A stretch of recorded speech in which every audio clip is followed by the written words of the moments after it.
I'm trying to do, what Nate Wilson's trying to do, what Lewis Tolkien, what Christians should be trying to do is creating a world that is wonderfully immersive so that you do feel an emotional investment there. But when you shut it, what you feel is ennobled. I want to go out and fight my own battles with the same loyalty as Sam Gamgee, or the same bravery as Aragorn, or whatever. Like that's what it should be giving you is armor, as opposed to like a trapdoor.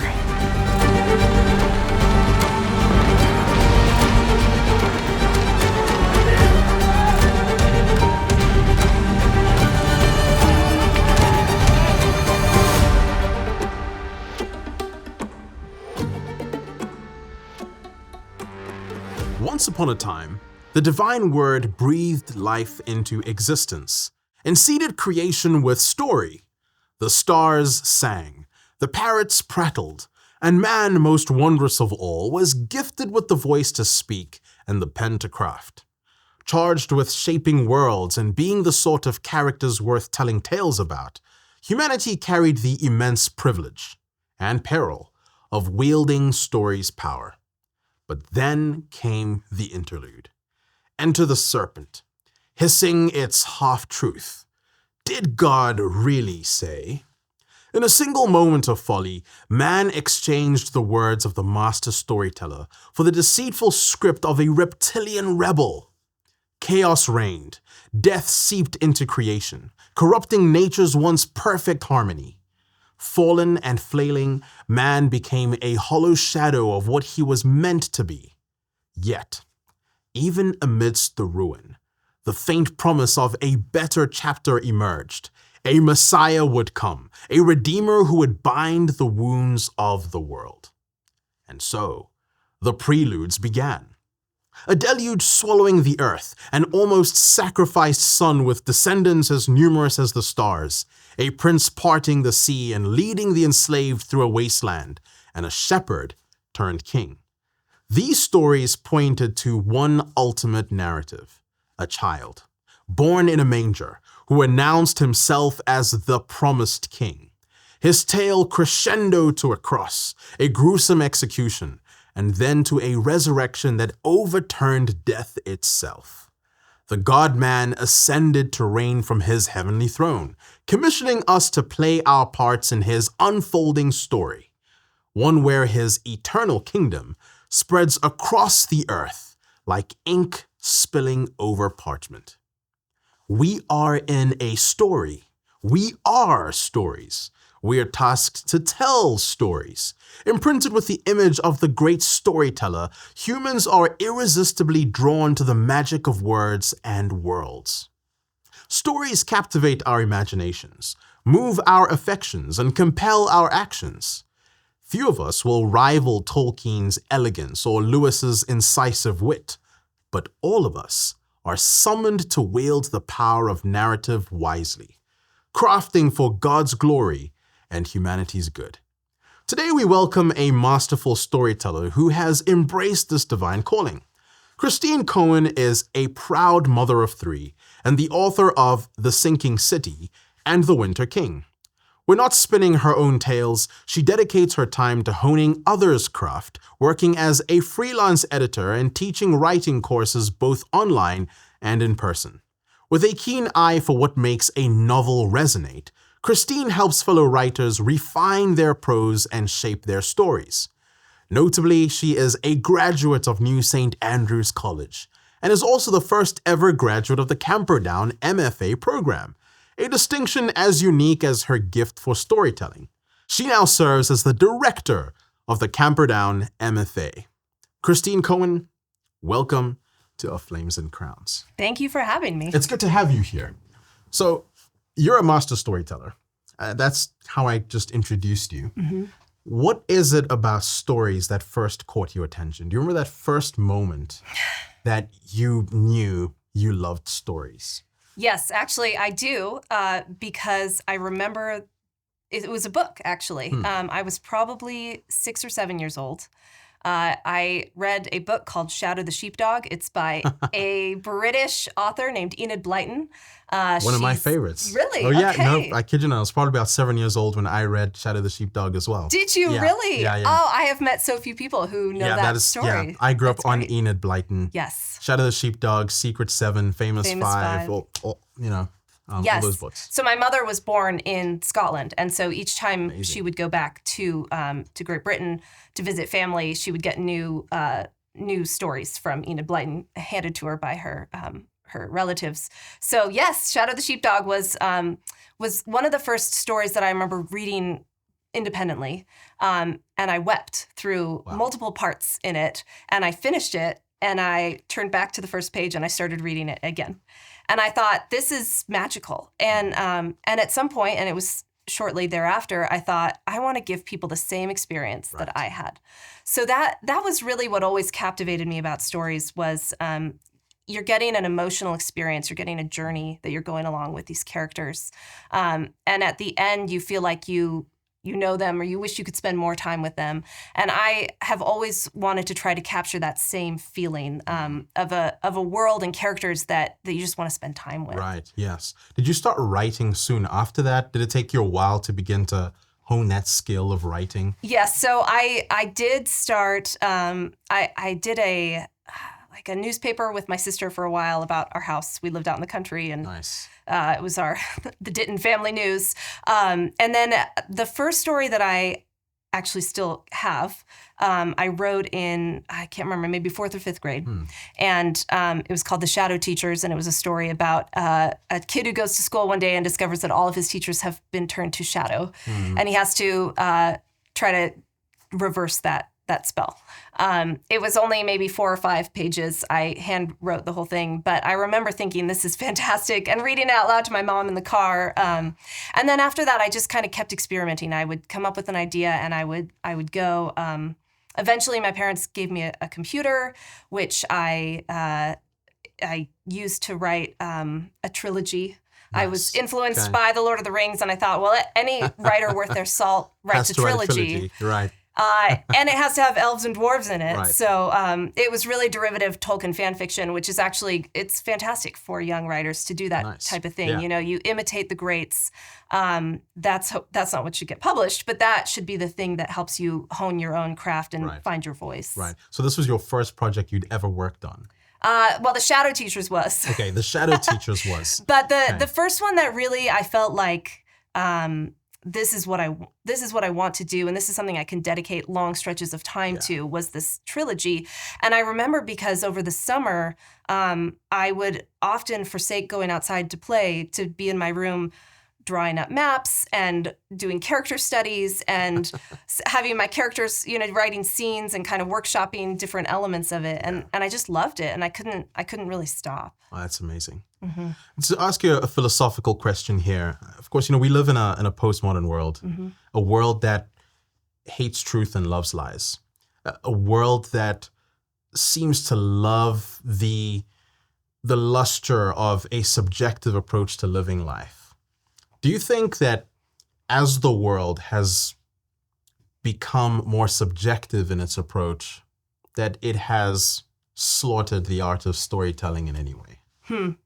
Yeah, well, I mean, in one sense, it's inescapable that would happen. I think it was Jean Vieth in Postmodern Times said that modernism was interested in the death of God, right? That was their goal. And then postmodernism accepted that premise and then added onto it the death of self, right? So anytime you have a culture that doesn't understand self, that doesn't understand a person in relation to community, in relation to their government, their any position of authority, right? You're going to have a descent into madness when it comes to the type of stories that are told. Yes.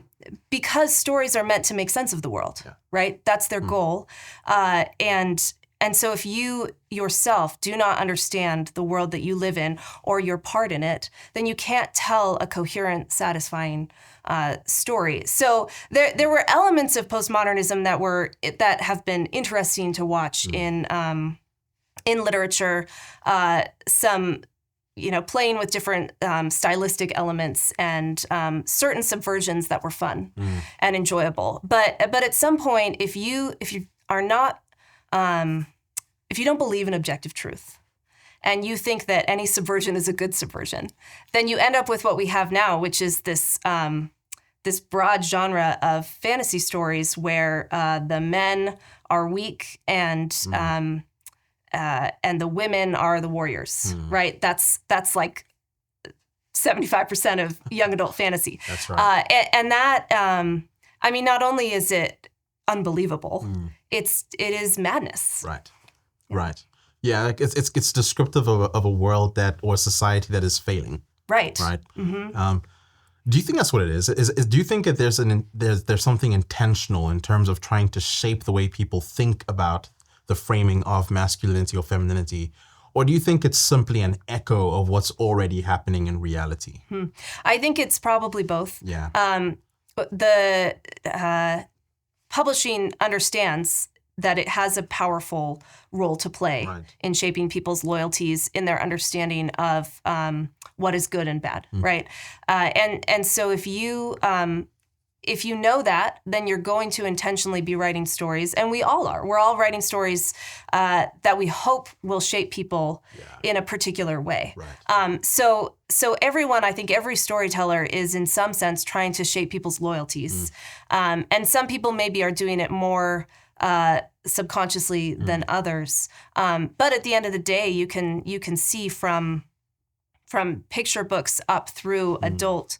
And to be honest, it's more pervasive even in children's literature, because we understand that children are the future. They're the future leaders of our society. So if you get them young, if you indoctrinate them with your particular view of the world young, then you'll have them for life. Yeah, that's good.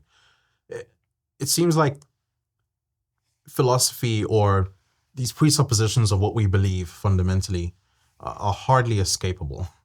They're inevitable. They really do flow and bleed into almost everything that we do.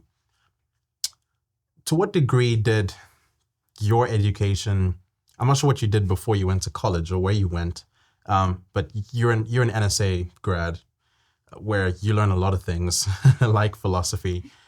Has that in any way shaped the way you approach stories, giving you this ability to see the world and understand the ideas that govern and influence the world as it is today? And to what degree does that feed fantasy and imagination as you write stories? Sure. So I went through my undergrad at NSA just straight out of high school. Nice. And then the gap between my undergrad and master's program, I was having kids and being a stay-at-home mom, which is great. And so I think that for any writer, getting a classical education is incredibly helpful, because you are learning not just about your particular narrow pursuit, but you're learning about the world at large. You're learning about what makes people tick, what makes societies run, what makes societies fall. Right. Actually, one of the most influential classes that I took at New St. Andrews in my undergrad was an elective that Doug Wilson taught on René Girard. So I went into it actually not having any idea who Girard was. I took it just kind of on a lark, and that story, or that elective, changed my understanding of human motivations. So talking through things like scapegoat theories, mimetic desire, cycles of violence, like all of these things are so vital to understanding the human experience, that and they're things that the great writers understood. Right. And so the more that you know those things, the more you know the big truths about the world, the more truthful your story is going to be. That's a great thought. That's a great thought. And to what degree do you think that that's really under assault today, where people just don't have that kind of consciousness? There's a sense in which they are governed by philosophical underpinnings of some sort, whether they're right or wrong. But it seems like we now live in a world that seems to place emotion at the center of everything, especially storytelling. How would you advise people to critically think through that and not just think in emotional categories, but actually have clear ways of thinking about the world and thinking about stories? Right. So our emotions need to be servants of the truth, right? Like in any discussion, in any conversation, the emotions should not be the thing that's running the show. And I do think that even more so than emotions, I think there's just a certain thinness that comes with our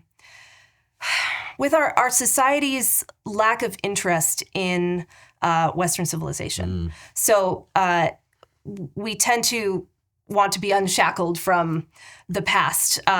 We don't place the same level of interest in learning about the Greeks and the Romans and the philosophers, and because of that, we've just lost a whole lot of the richness, societal richness that lends itself to really wonderful storytelling. So when you look at the really great writers, most of them are stealing liberally from the classics. They, whether it's in a character or a turn of phrase or a setting, they understand that the stories that have stood the test of time, if you go back to the Iliad, the Odyssey, like the stories, or even just maybe relationships or arguments or anything that you can take from that and infuse into your own stories is going to make them richer and feel like an old story. And Lewis and Tolkien understood that really well. And so often I can pick up a modern story, and within a couple chapters, I can guess how much this author knows about even just English literature or about mythology, because there's a certain echo chamber that happens when modern writers only read the things written and published in the last 20 years. And it should never be the case. Like as writers, our responsibility is to know the shoulders that we're standing on, and to keep reaching back further and seeing what captivated the Vikings in a longhouse, listening to their bard tell a story. Like what was it about Beowulf that displayed honor and nobility that people were just fascinated by? And how could I take that and infuse that into a character that I'm writing? Right. That's so good. That's very good. I want to circle back to storytelling in a moment, but I want to go back to a couple of things you've mentioned before. You talked about masculinity and femininity at some point, and you talked about taking a break between your undergraduate degree and the MFA program, a time in which you were homemaking and raising children. So for someone who is devoted to her family in such a way, for a woman who's devoted to her family in such a way, what role does higher education have in all this? Is it worth women going to college if they're just going to be home, as some people might put it? Right. Yeah. I think that for women as well as for men, there's just immeasurable gift in having a broader knowledge of not just who you are, but where you stand within your society, within the long stream of history. I did take time off of school after my undergrad, partially just because I was in the hazy stage of newborns, and but at the same time, it wasn't as if I wasn't still working on writing. So at that point in my life, I had first my first child was born, and that was when I actually started writing more intentionally. So she was a newborn. She was taking long naps. I had this apartment that was clean. I didn't work outside of the home, and so I thought, what am I going to do with these long stretches of time? And that was when I started writing again. And then as we had our second and our third, I continued to use the skill that God had given me to work as I could, and it wasn't my primary focus at that time, but it still isn't my primary focus. So one of the things that I have talked about before is how, we're wanting to make sure that we're ordering our vocations properly, correct? Our callings. So rightly ordered loves. Yes, rightly ordered love. So I'm a Christian first, right.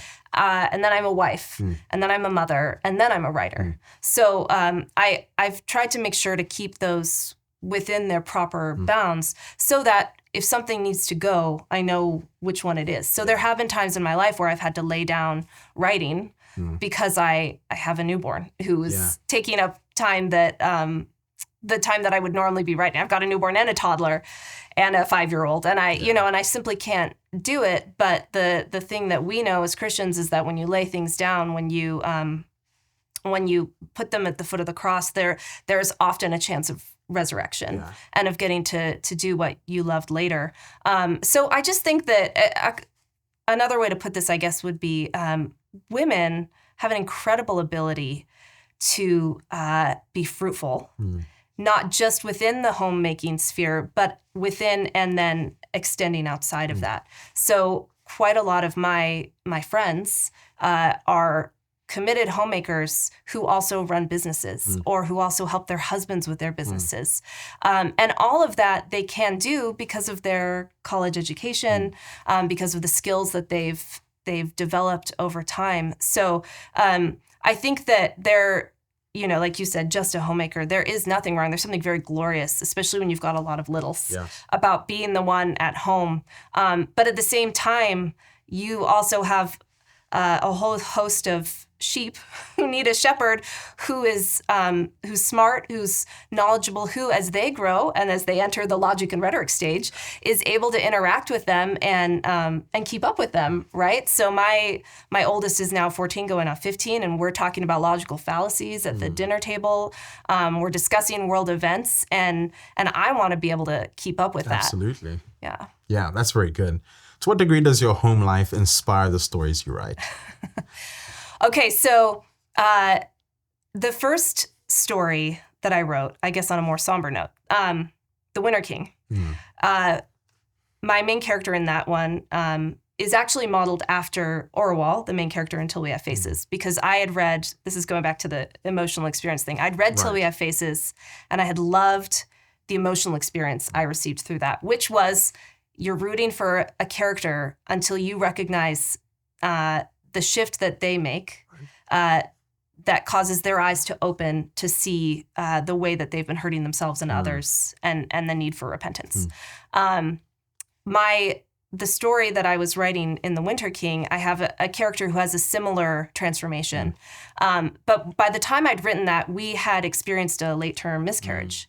And I had gone through all the stages of grief and anger and repentance and, dealing with this tragedy.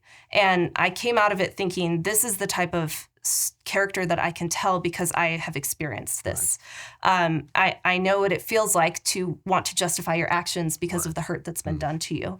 So I wrote The Winter King with that pain in mind, and making sure that my main character came out of it with the transformation, right? And then The Sinking City, my second one, that one was actually just much more, I wanted to write something fun. I wanted to write a magical world. I'd read a book called Jonathan Strange and Mr. Norrell, and I had loved that story, and so I wanted to write something like that for kids. I have another one that is not published yet, but that's, I'm often telling my kids snippets of stories. Yeah. And I had said to my son once, I was thinking about, in Wales, they have this idea that, like, you want to be careful about the front and back doors of your houses, right? Like, spirits can move through, or, there's a lot of superstition there. And so I had said, like, wouldn't it be crazy if you had a house that sometimes when you opened the back door, there was a forest there, and sometimes there wasn't. And it depended on, whether or not you'd changed the mats. Nice. And he goes, yeah, that's really cool. What happens next? Yeah. And so then I thought, oh no, now I have to write this. So then I sat down and I wrote the first chapter, and I read it to all the kids, and they were like, that's great. What happens next? And so I was then committed to writing this Welsh fairy tale about vanishing woods. Oh, that's great. That's great. Inspired by Narnia, perhaps? Not so much Narnia. Actually, the woods in it are not particularly friendly. Okay. And it was in fact inspired by, I think it's the verse in 1 Samuel, maybe, where there's that line where it says, the forest devoured more people that day than the sword. Right. Which my son had pointed out to me. He's 9. He goes, what does that mean? We were reading 1 Samuel. And, it could just mean that it was a treacherous forest, right? But we live in a very magical world. And so I then was like, well, maybe they're nefarious trees. Who knows? Just that thought, the fact that we live in a very magical world. Why does it seem so lost on us today? I mean, it's something that clearly it's something you're passionate about recapturing. It's something C.S. Lewis was very passionate about recapturing as well. Why have we become blinded to the world that we live in, do you think? Can I just blame the Enlightenment? You can. Yeah. Yeah. Well, and I think that is, and actually, I think that we had the fallout from the Enlightenment, from the idea of science as God, that anything that can be explained, we can explain through giving it a name and quantifying it.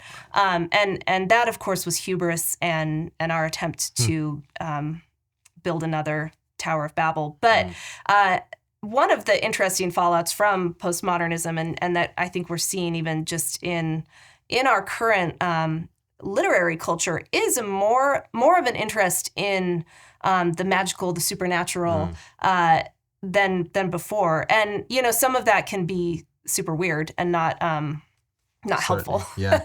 But I do enjoy seeing authors kind of experimenting with maybe the genre of magical realism. That one came up in the 20th century, but just sort of someone like Jorge. Yeah. I actually don't know how to pronounce his last name. Borges? Borges? I don't know. I'm just not going to say it. Just going to say it. through various authors who were just looking at the world and seeing kind of what was underneath the carpet, and having more of an interest in the supernatural. And of course, for us, we know that we are surrounded by the supernatural. Right. So for Christians, this is kind of like a great opportunity. Like, this is our time to really to take a better look even at the scriptures and see, what is being hinted at there that we could take and kind of flesh out in a story in novels. Yeah, exactly. I find that fascinating. I keep thinking about someone like J.K. Rowling. And, she wrote these incredible books. I don't know if you've read Harry Potter before. I have. Okay. Mm-hmm. And she creates this incredible world that seems to just resonate with almost everyone. And it's almost striking to me that a lot of the premise of her story sounds very Christian or Christian-like. And it's made me wonder if people could ever escape borrowing from that template of creation, fall, redemption, consummation, the grand narrative of Scripture, as they unfold their own stories. It's almost like there's a natural plot to the way life is lived, a natural plot in the way that we understand the world, and that governs things like our storytelling as well. What do you make of that? Do you think someone like Rowling is simply echoing the reality of that truth? Or is there something more to it? And even as she delves into things like, these supernatural elements, of course, she's talking about witches and curses and all of that as well. I find it rather interesting. Just how she plots out the story, how she develops her characters. I'm just curious to know what your thoughts are around that. Right.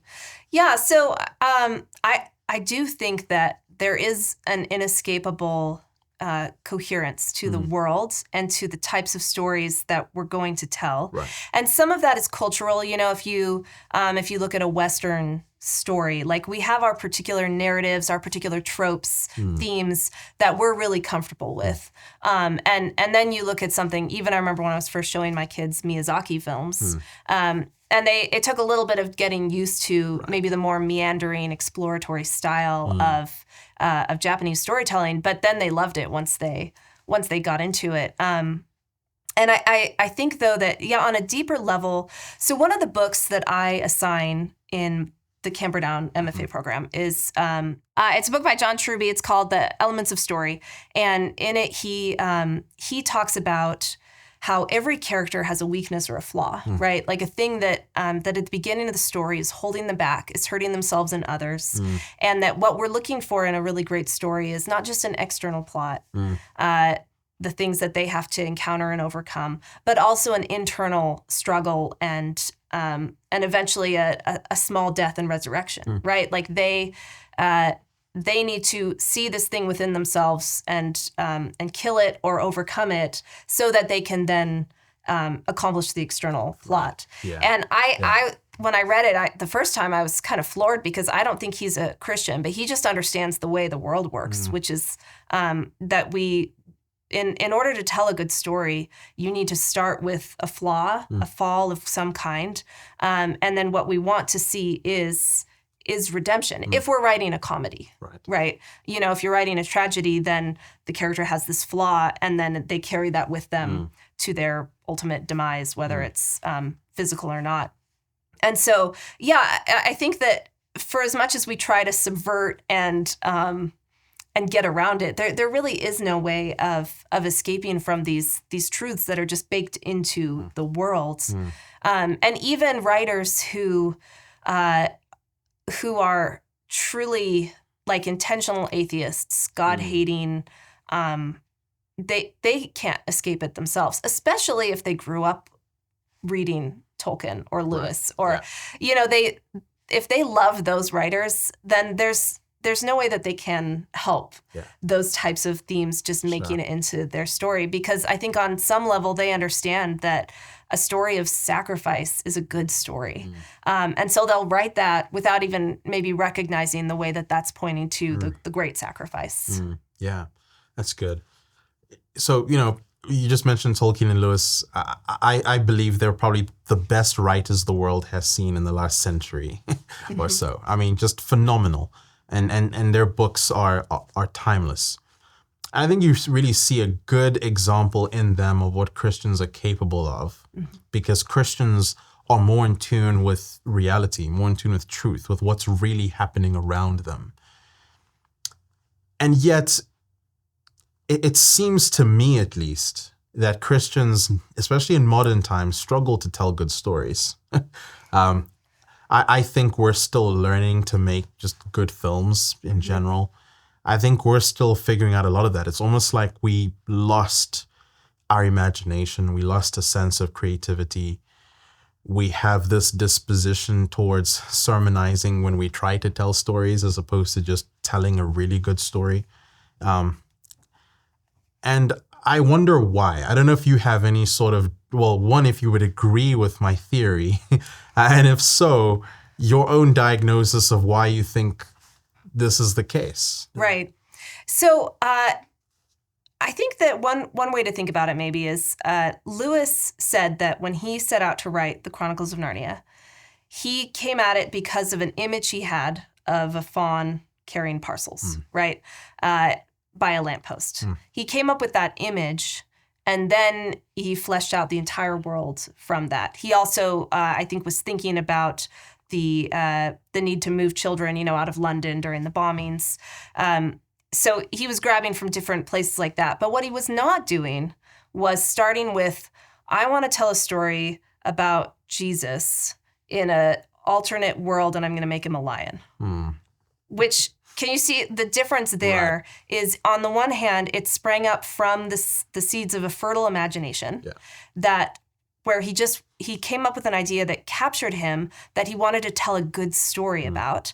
And he wrote the story, and I'm sure that the themes came as he wrote it, as opposed to, and this is, I think, the problem that Christians can have, and it's not only Christians. I see this type of moralizing in non-Christian novels as well, but where you start with the idea of, this is what I want to tell people, and after I've decided on that. Now I'm going to craft a story that I can fit that into. And it is weird how, it's not weird. It is, I think, true to the world, how poorly that works.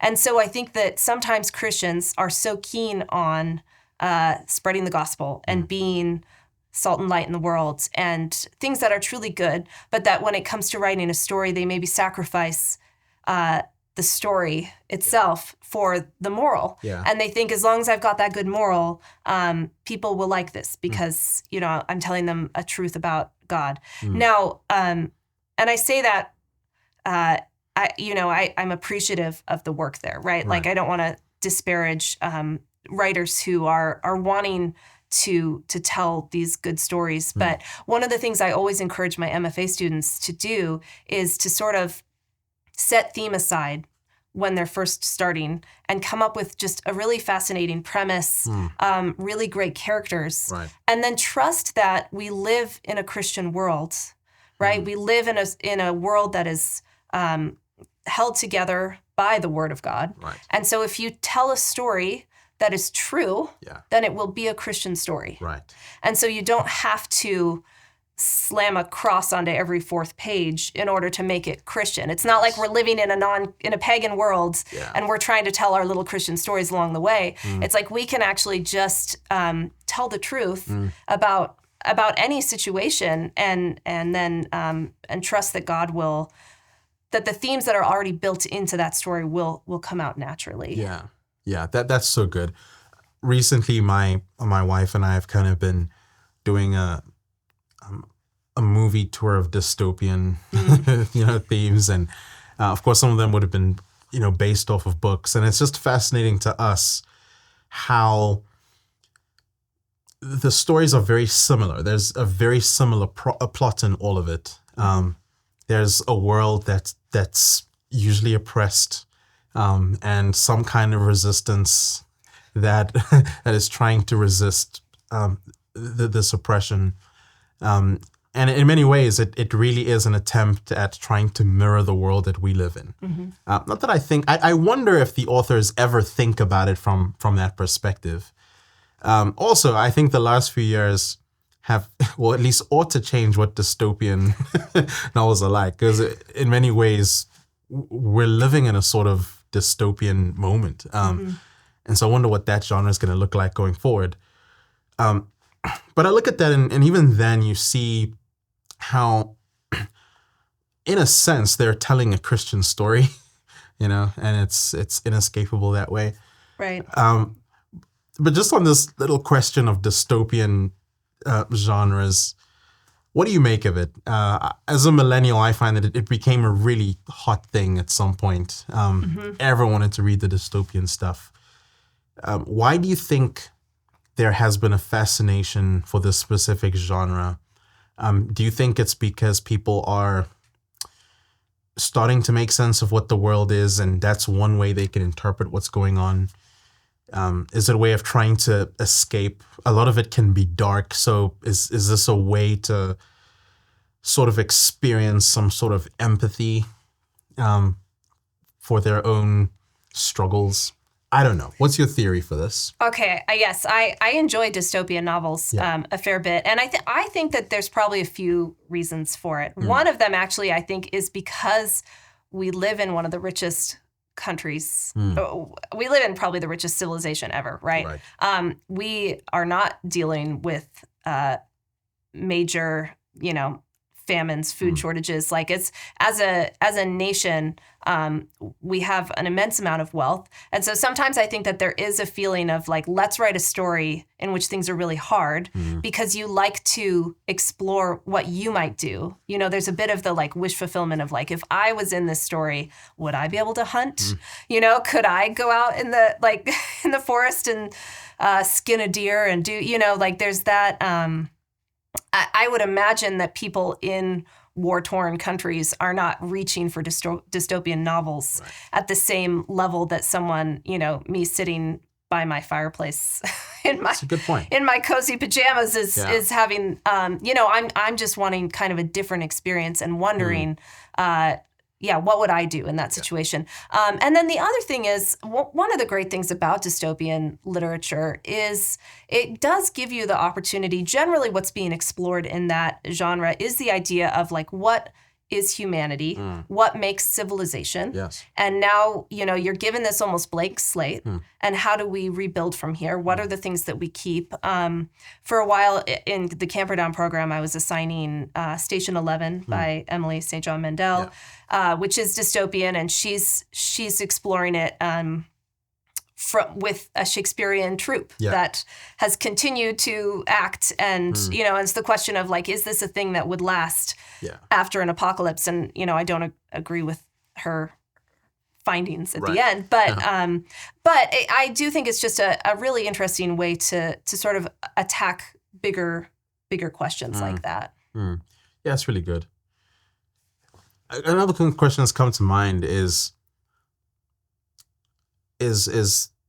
basically an escapism that has become very prevalent in the modern world we live in.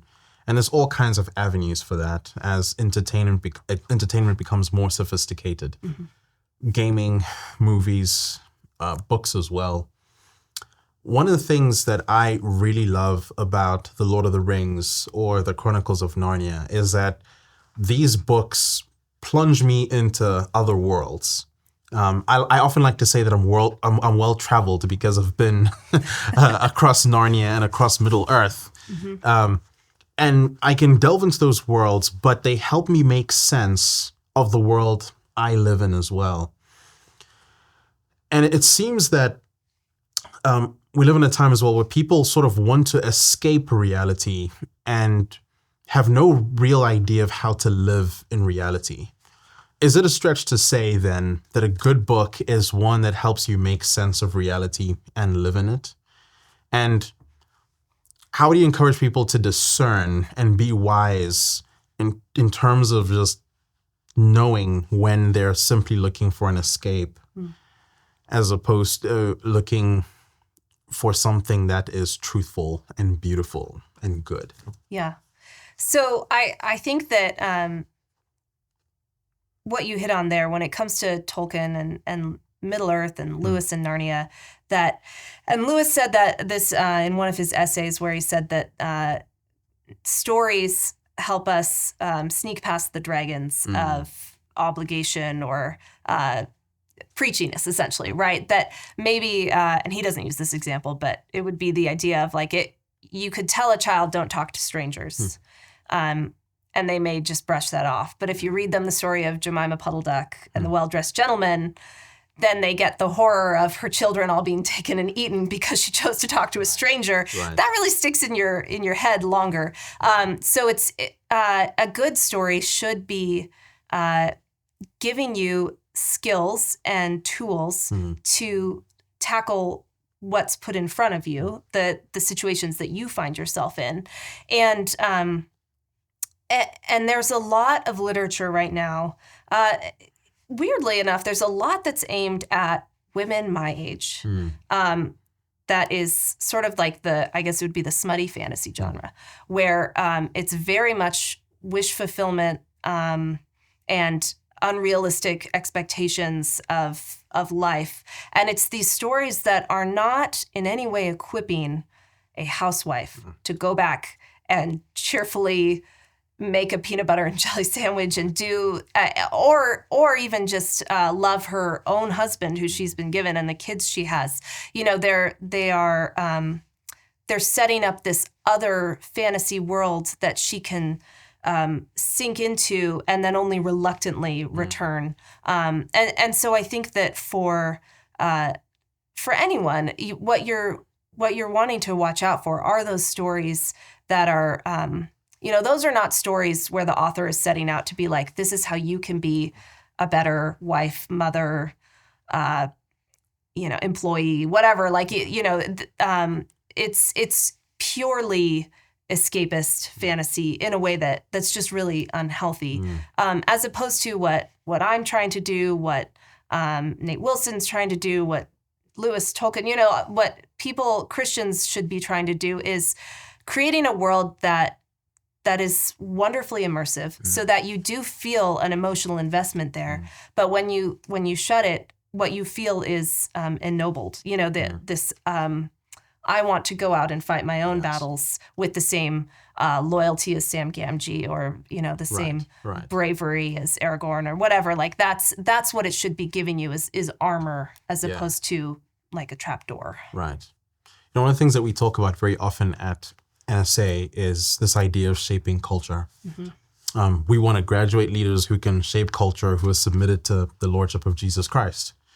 And we have these lofty aspirations and ambitions in terms of how we could realize that. And I think at the core of this, storytelling plays a very significant role.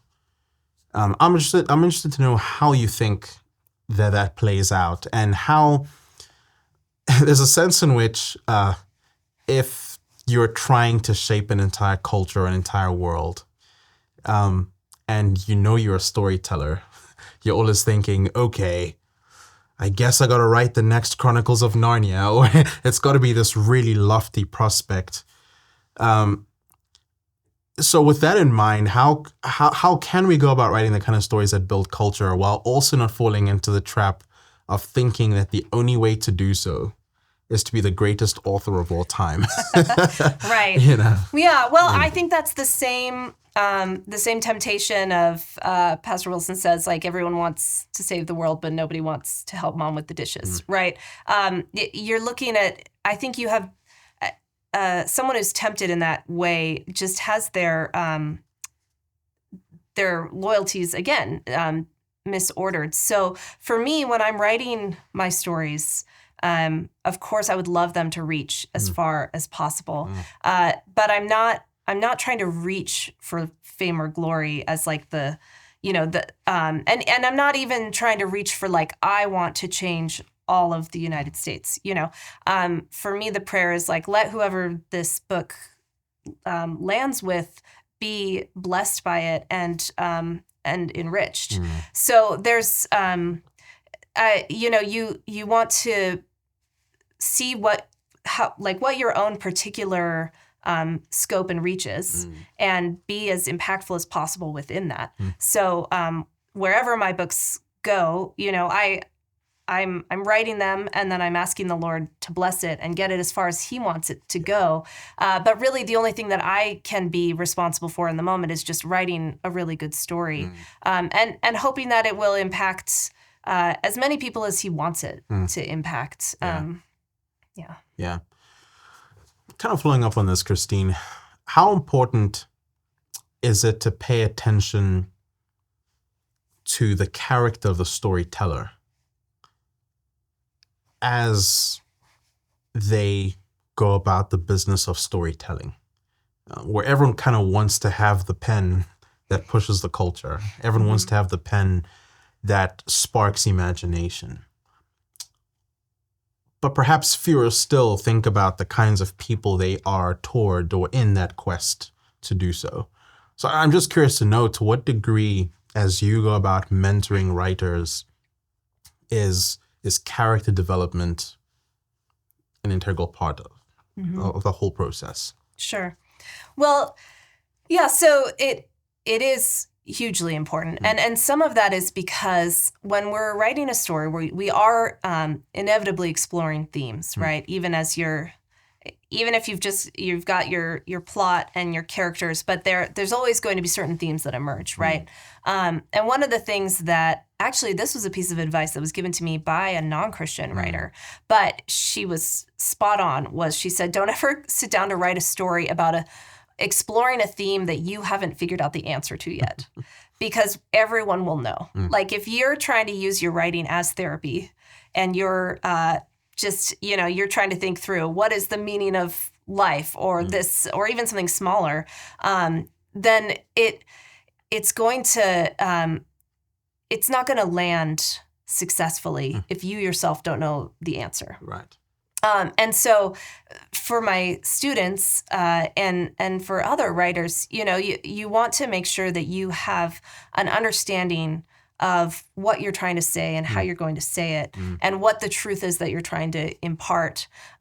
Interestingly, though, and I think this is just the Lord and his kindness. There are many non-Christian writers who have written fantastic stories that almost have, I guess, a Balaam's ass quality to them, right? Where you're like, this man or woman was speaking really incredible truths, whether they knew it or not. Exactly.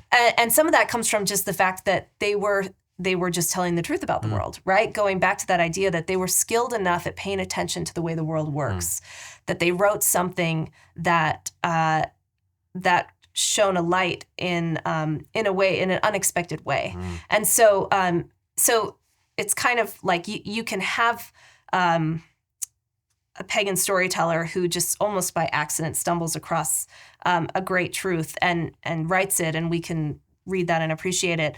But then on the flip side, you do as Christians, we have access to the truth, so we should be the best at conveying those, but we should never be sacrificing the quality of what we do. That's where the Camperdown MFA program, that's our big goal, right? Is we are trying to have the highest quality, holding our students to high standards, because we know that we have the truth, but we need to be pairing that with the beauty. Yeah, that's very good.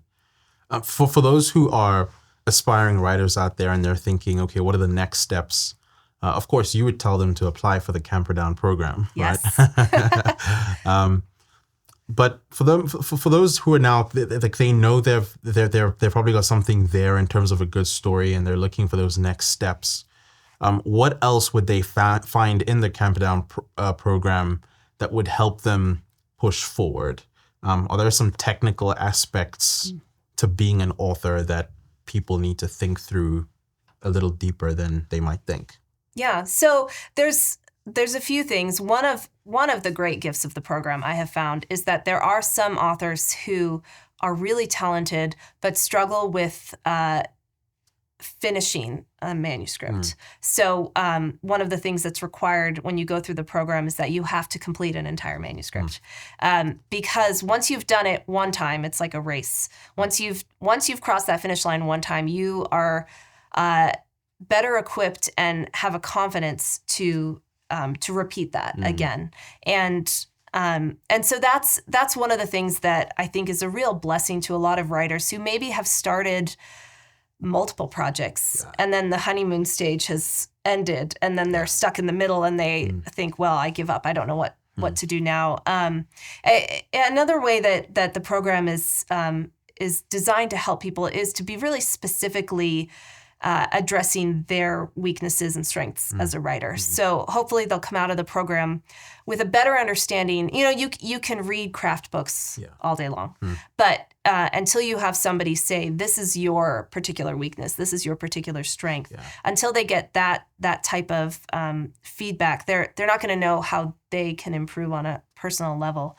And then lastly, one of the things that I'm doing with the program is I'm trying to make students aware of the different possibilities of what they can do with this degree, right? So for some people, they'll come out of it with a manuscript, and hopefully they'll go on to retain an agent and get published in New York, or find a smaller publishing house and sell the novel themselves to that publishing house. You know, like there's different outlets and avenues that they can take. But even still, just going back to their own lives with better communication skills, with a grasp of the English language that they maybe didn't have before, it's going to be a gift to your resume, to your, no matter what your day job is, because to be honest, most writers can't quit their day job. So whatever your day job is, the MFA program should enrich that as well. That's really good. I love that approach. So as we land this plane here, Christine, 3 books that you'd recommend for people to read who, let's say, they've never really paid much attention to reading a good book or a good novel.